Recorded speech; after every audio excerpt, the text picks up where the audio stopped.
Yo, what's up, guys, and welcome to a brand new episode of the Toque de Football podcast with your host, me, Jorge.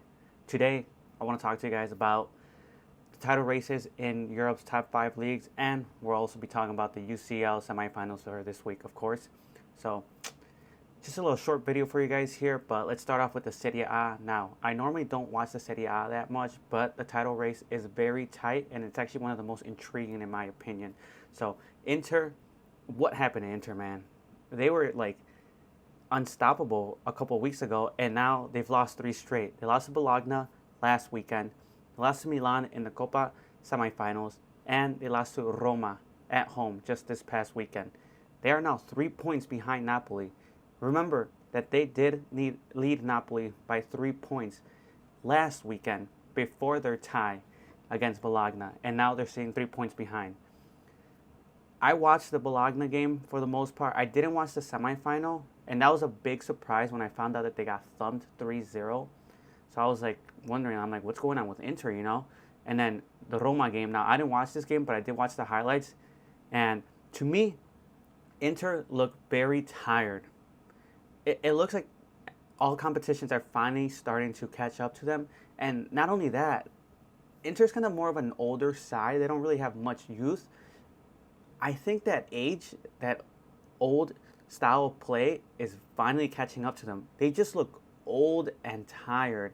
Now, one of the things that I did notice with Inter was that when they go down, they don't seem to find ways, or they don't seem to know how to respond right away.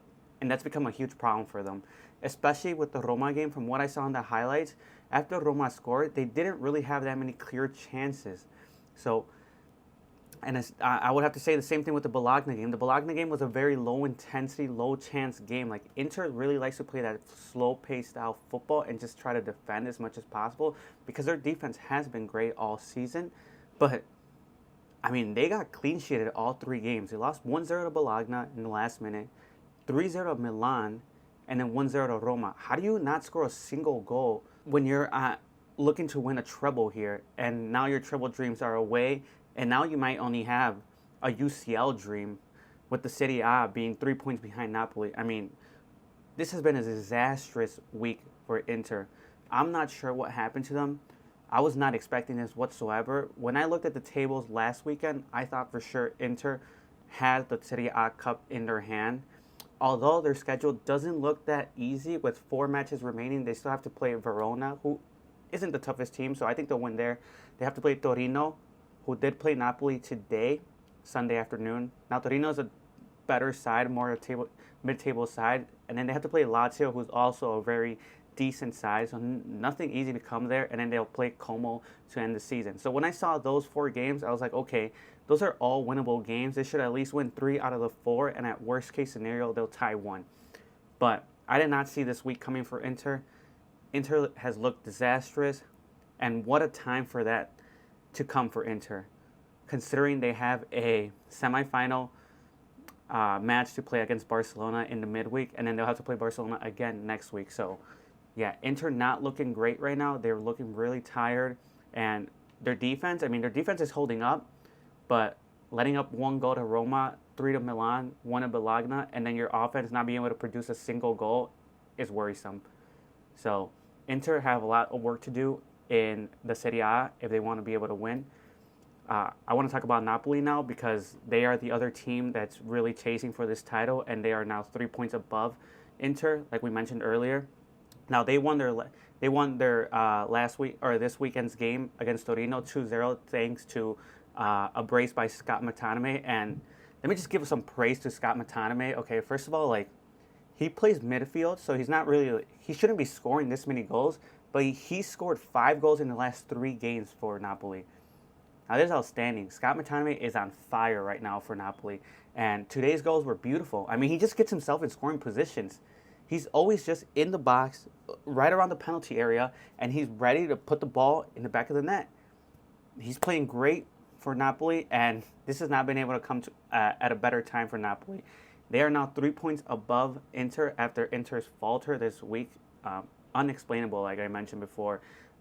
Napoli have 4 games, of course, as well left in the Serie A. Now, this is where it becomes a huge problem for Inter because the destiny is not in their hand anymore. Napoli have 4 games remaining against lowly sides in the Serie A, in my opinion. And based on just stats on the table that we were looking at, Napoli will have to play Lecce, who is bottom of the table, Genoa, who is an all-right team. They have great defense, but I think Napoli should be able to handle them pretty easily. Parma, another a team that's like pretty low in the table as well, and Cagliari, another low to mid-table team. Now, all these games, in my opinion, are winnable. Napoli should be able to win all 4, go 4 for 4, and win the title with no problem whatsoever. The problem really becomes for Inter is they have to win out, and they have to hope that Napoli loses 1 game. Now, one thing that really does interest me about the Serie A is that both teams end up with the same points. There will be a one game playoff for the championship. So this doesn't go to goal differential. This doesn't go to head-to-head tiebreaker. If they both end with the same amount of points, Napoli and Inter will play one match to determine the champion of the league, which I think is an amazing idea that the Serie A has implemented. That is chef's kiss. If any other league representatives are watching this podcast, please take note of this. This is outstanding. This is like having a golden goal for the league championship. I mean, this is fucking exhilarating. This is high intensity as it can get, you know? Like, we want more like this, but are we going to get it in the Serie A? It's going to be tough, man. Napoli have a pretty easy road to the championship now, and Inter, I don't even know if they're going to be able to win out. With the way they've been playing, it might be tough for them. But that's the Serie A title race. Napoli 3 points above now. My predictions are going to be that Napoli win the Serie A. I don't think they're going to lose or tie any of their 4 remaining games. And Inter, like I said, I don't think they're going to win all 4 games anyways. They have 2 tough games against Torino and Lazio still left. And Como's no pushover. They have a lot of great players. I know they're a recently ascended team from Serie B, but they do have good players on the team. And I think they really underperformed for the expectations coming into this season. So, yeah, tough loss for Inter this week. Just not expecting this whatsoever. Now, moving on to a league that I know very well, and I follow pretty much every weekend, every week, La Liga race. As we know, Barcelona are 4 points above Real Madrid with 5 games remaining here. Real Madrid have 5 games to play. They will be playing Celta Vigo, who is no pushover. We saw what they did against Barcelona, almost beating them, having the lead, needing Barca to have a remontada to beat them. So Celta's no pushover, and they're fighting for European Championship games next year. So we know Celta's going to bring their A game for sure. Then the most crucial matchup in the Liga race comes, I believe it is May 11th. Just check that. Yes, May 11th. The second Clásico of the league comes. And to me, this is where the title is going to be won or lost for Real Madrid. Real Madrid really need to beat Barcelona here. Of course, they need to win out and hope that Barca drops points so that they can tie them in points and then go above them. But to me, it all comes down to the Clásico. If Madrid can't beat Barca, then the title race is completely over. I mean, I think we can all agree with that. Even if they win, they still have work to do because they'll be 1 point behind. So it's not like if they win the Clásico, they're going to be crowned champions or they already have their destiny in their hands, because they don't. That's the biggest problem plaguing Madrid, is that they need to get their work done and they need Barca to falter. And the way Barcelona's playing, I mean, we've seen it. Is Barca really going to lose out on any more points this season? I don't think so. And that's not just bias for being a Barca fan. I think that's just soccer knowledge. I mean, the way they've been playing, we've seen them make comebacks here and there. It's going to be tough. It's going to be tough. Barcelona, they have Valladolid, who is getting relegated this season, so that should be an easy match for Barca. Then they'll play Real Madrid, of course, so that will be the most crucial matchup for Barcelona. They'll need a win. We've seen it. They've been able to beat Real Madrid this whole season in all competitions, and even in the Copa del Rey this past weekend, even being down 2-1 late in the game with, 10, 15 minutes left in regulation, they were able to mount a comeback and be crowned Copa del Rey champions. So they've been able to do it going ahead of Madrid. They've been able to do it going down to Madrid. So I don't think it's going to be an issue once again to beat Madrid and seal this title race. Regardless, if the unexplainable happens and Madrid somehow get a victory over Barcelona this season in this matchup, then Barca will have to beat Espanyol after that. And then their two toughest matches, in case the league race isn't sealed by then, will be against Villarreal and Athletic Club, who they will be playing for the last two matches. Now, both these teams are fighting as well for UCL spots, and Athletic Bilbao does have a semifinal to play for the Europa League. And if they progress, they'll have to be playing this final as well, at home, by the way. So it's possible that both these teams won't be starting their starting 11, especially Athletic Club, at the end of the season. But we'll have to wait and see if those games will even matter for Barca at that point, because the league title could already be wrapped up by then. We'll hope. As Barca fan, I hope that this title race is wrapped up in the next 2 weeks after the Clásico with another victory over Real Madrid. But yeah, I think Barca has been very resilient, like I mentioned. They came back against Celta, going down 3-1. They were able to turn it around 4-3. As mentioned before, they came back against Real Madrid in the Copa del Rey, going down 2-1 in the 80th minute, then bringing it back 3-2 in extra time. And I mean, Barca's just in top form right now. They have a few injuries that they should worry about in Balde and Lewandowski, but Ferran Torres has shown that he's capable of stepping in for Lewandowski, and Barca's defense is still as solid as it can be without Balde. The only issue for me is that the attack is a little weakened on that flank whenever we try to push up with our wing backs, because Balde does have more speed, and he is definitely more of an attack-minded player than type of guys we play back there with, like Gerard Martin. That's the Liga race. I think, no bias, of course, Barca will win the Liga title, and I think most of you guys could agree with that. I think Barca will beat Real Madrid in the next Clásico, and that will be that. Now, I do want to talk a little bit about the Bundesliga and the EPL. Now, we know Liverpool did win the league this past weekend after they spanked Tottenham 5-1. So the English Premier League is done. Congratulations to Liverpool. Congratulations to my boy Jacob Slamkowski. I know he's a big Liverpool fan, and he was really looking forward to this game. Liverpool, I mean, they were dominant the whole season pretty much. I wouldn't call it a cakewalk, but it was a cruise to the title after Arsenal pretty much just faltered and, gave up that 10-point lead for. And then, as we know, City was not the City we were expecting, so not much competition for Liverpool this season, but congratulations to them nonetheless. The English Premier League is a very tough league to win, and I'm sure next year they'll be coming back trying to make it a two-peat. So, and they're more than capable of doing that with the signings of Salah and Van Dijk coming back. So, congratulations, Liverpool. Now, the Bundesliga, another title race that I think is pretty much set and done, except that it's not official yet. All Bayern need to do is win this game coming up this weekend, and they'll be crowned champions. They're up 8 points with only 3 matches played, so essentially they would have to lose out, and Leverkusen would have to win out, which is completely possible in football. Anything can happen. We've seen it happen, but there's no way Bayern Munich is not going to win this game coming up.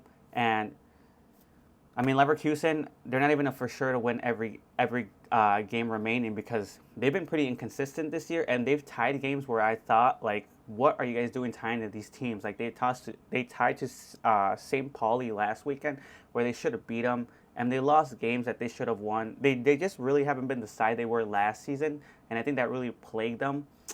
They were really like a team that was really resilient last year. They would mount comebacks late, and then this season it just hasn't worked out for them that way. So it's been a tough season for them. They're not going to be repeating as champions of the Bundesliga, I don't think. And Kane, very funny thing here. Very funny note on Kane. Kane looking for his first official trophy, as we all know. Kane did get suspended. Kane is suspended for this game coming up due to an abundance of yellow cards. He got a yellow card last game. Now, honestly, I don't think it was a yellow card. It shouldn't have been a card. He held the ball, like, I guess he was trying to time waste. Not really time wasting. They had a 2-0 lead. I think he was just kind of being arrogant a little bit, and the ref took exception of that and carded him, and that led to a suspension. So just a little funny note there for Kane fan, and Kane himself looking for his first trophy, and it's possible that he would win his first trophy without even playing in the game. Nonetheless, I don't think Kane is going to care if he plays in the game as long as he wins that trophy, because he's been playing with Bayern the whole season. So it's not like they're going to say, oh, Kane got handed a title. He didn't get handed a title. Like, he's been scoring goals for them, and he's been very important for them. So I do think Bayern wins the title this weekend coming up. So congratulations to Bayern Munich. Unless something inexplicable happens, Kane will be getting his first trophy. So that's the Bundesliga. That's the EPL. Easy ones there. Now, let's get into the juicy part of the podcast. This is where we're going to talk about the UCL semifinals coming up. As we know, Tuesday we have Arsenal versus PSG, and Wednesday we'll have Barcelona versus Inter. Now, let's talk about the first game, of course, Arsenal versus PSG. Now, I was talking to my friend about this game. I'm like, I don't really know what to expect from this game whatsoever. I mean, both these teams surprised me. Maybe not other people, but they surprised me specifically, because I always thought, from all my years watching soccer, Arsenal has always been a choke artist in the UCL. There's been years where there've been talk about Arsenal being, like, not favorites, but like contenders, and they always manage to like somehow fuck it up or get like thumped on the way to like a quarterfinal or like a semifinal. And I thought it was gonna be no different this year. I did not have any hope for Real Madrid, or for Arsenal against Real Madrid. I thought Real Madrid were gonna really put it behind Arsenal and show us again that Arsenal just isn't capable of beating big clubs, and they proved me wrong, and they probably proved most of the world wrong as well. They really handedly beat the reigning champions, and I think that really showed how capable they are and that they're serious contenders for this year's UCL. Now, the first leg will be played at the Emirates, so I do think they have an advantage there. They really need to take advantage of that and manage to get a win and take a slim advantage to the second leg at PSG, of course. I think overall they have the weapons necessary to beat PSG, because PSG is pretty similar to Real Madrid in terms of attack. Real Madrid are very loaded on top, as we know, with Vinicius, Rodrigo, Bellingham, Mbappe.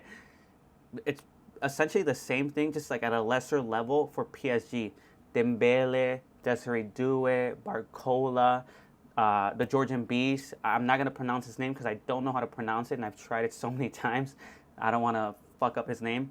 The attack for PSG is very similar to the attack of Real Madrid in terms of like the wingers are very important here, getting the ball into the strikers, and they're all capable of beating anyone on a one-on-one.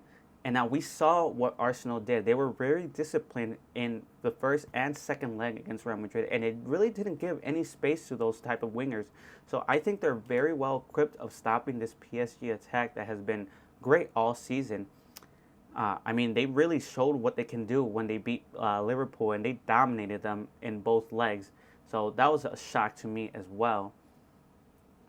I think Arsenal are in great form as well. I mean, they're unbeaten in their last 12 games in all competitions. Now, the one thing I will say about Arsenal is they have to find ways to actually close games out, especially from what we've seen in the EPL. Sorry, they did close out the game against Real Madrid, but they were already up 3-0. In the EPL, they have tendencies of going up and then either losing or end up tying late to these teams. Now, I don't know if that's like a tendency in the EPL only. From what it looks like, it has been. But still, you want to be able to close out all the games where you go up first. You want to make sure you're able to take a lead to Paris. You don't want to give PSG any chances here. We've seen what PSG can do when they get one extra goal. And thankfully for them, they got that one extra goal against Villa, because Villa really did show how vulnerable PSG's defense is. Now let's talk about PSG. PSG, they do have to be wary of Arsenal. I mean, Arsenal have the tools, like I mentioned, of being able to beat them.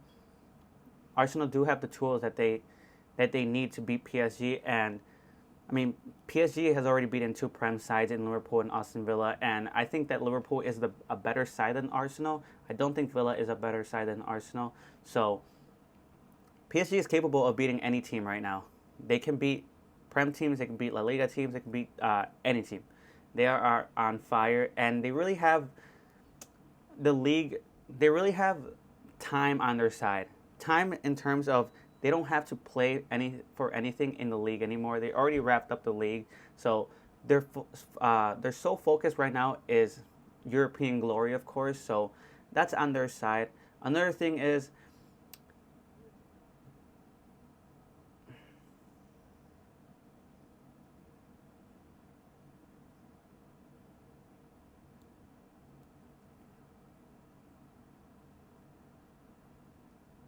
pretty good right now.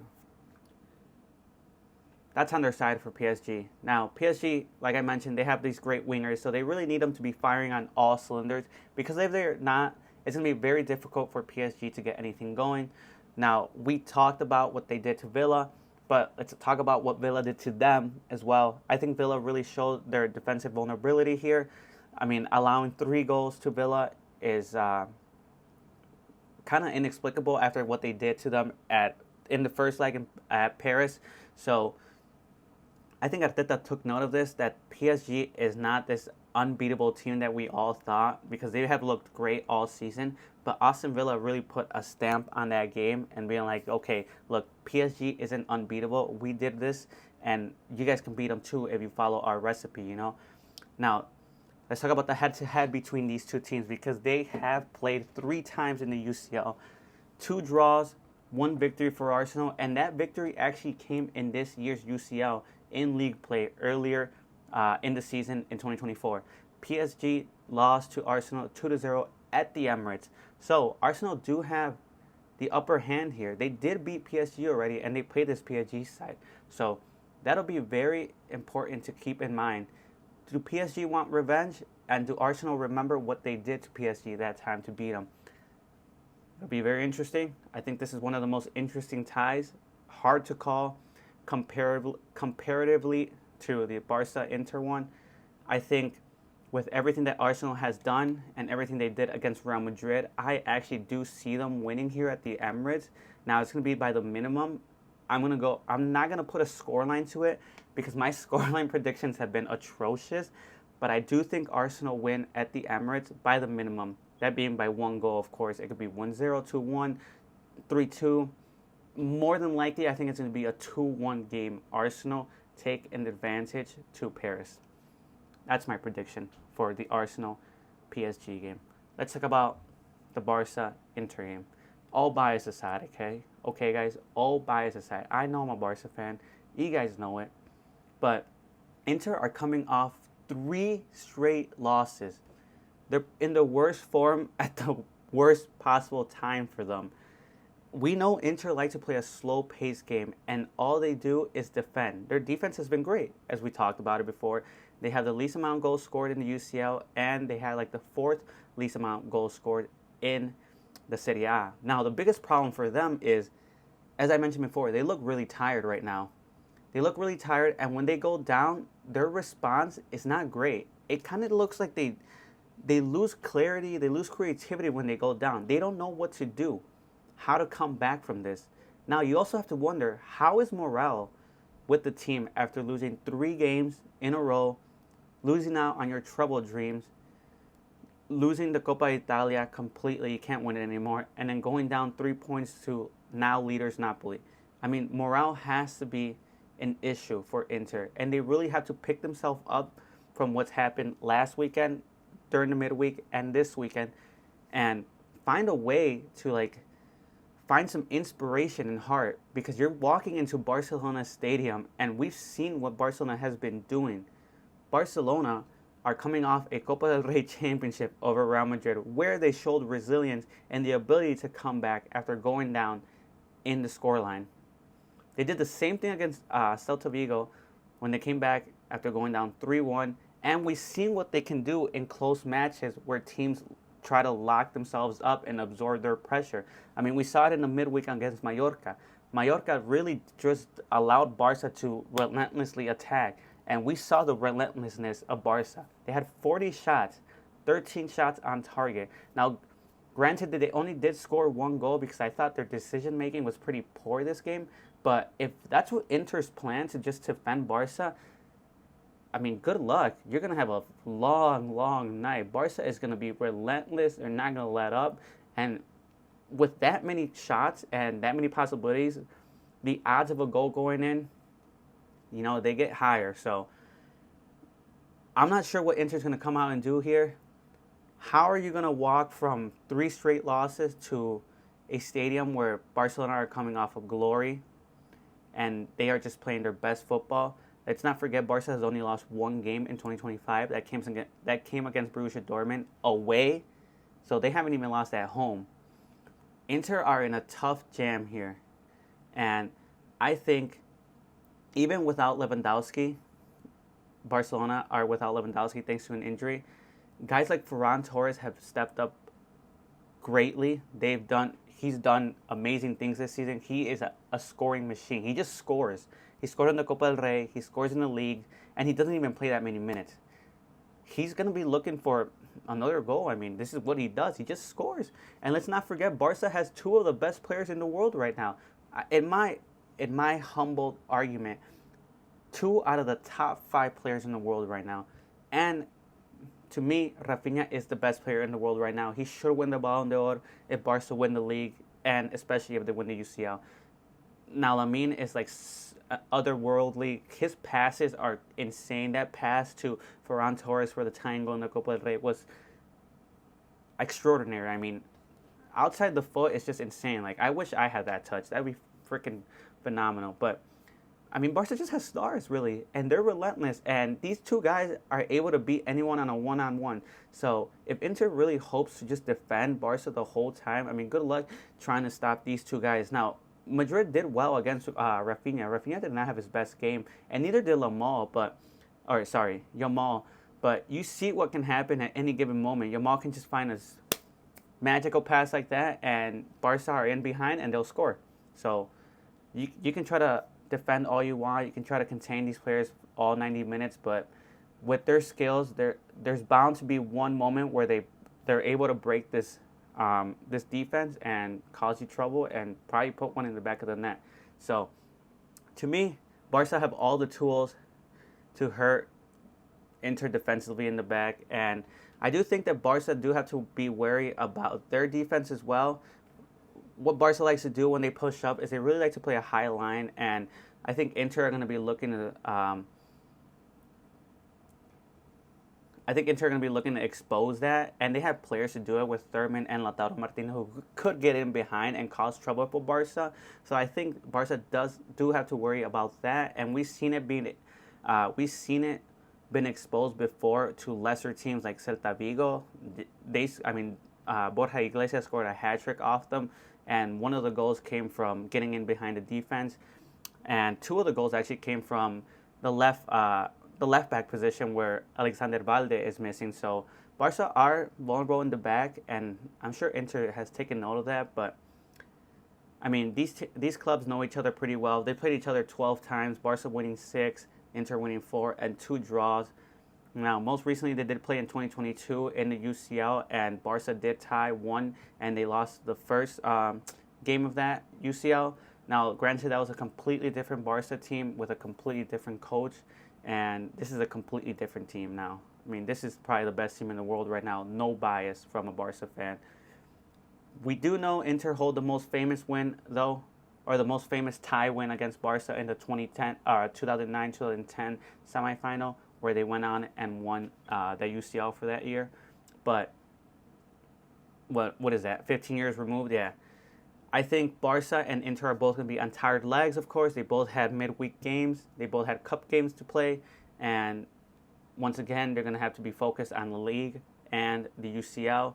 But Inter are coming off a horrendous week, and I think it's going to get even worse for them. They're really going to have to find a way to hold and keep Barca at a minimum advantage heading to the San Siro. I think Barca win this game. And like I said, I mean, Inter better hope that they only lose by 1 goal, because once Barca sees blood in the water and Inter can't find a way to respond against Barcelona, it could get ugly in the first leg.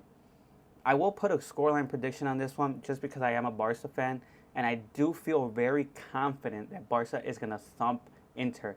I think they're going to take a 3-1 commanding lead to San Siro. Maybe not even that. I don't even think Inter might score this game. Although Barca's defense does worry me sometimes, I think Barca will put 3 behind the net this Wednesday night against Inter. Well, there you guys have it. Those are my predictions for the UCL. That's what I think about the league titles coming up this for the month of May. Of course, we have great soccer coming up here, guys. I hope you guys are able to catch a lot of the games, and I appreciate you guys tuning into the episode as well. You know, you guys are really helping me out here, following my passion, and I appreciate you guys. And I'll always try to have a weekly video out for you guys. I have video ideas coming up, so there might actually be 2 videos this week. But yeah, that's pretty much it for this podcast. Let me know what you guys think about these games. Let me know what you guys think about the title races, and I'll catch you guys next time. Peace out.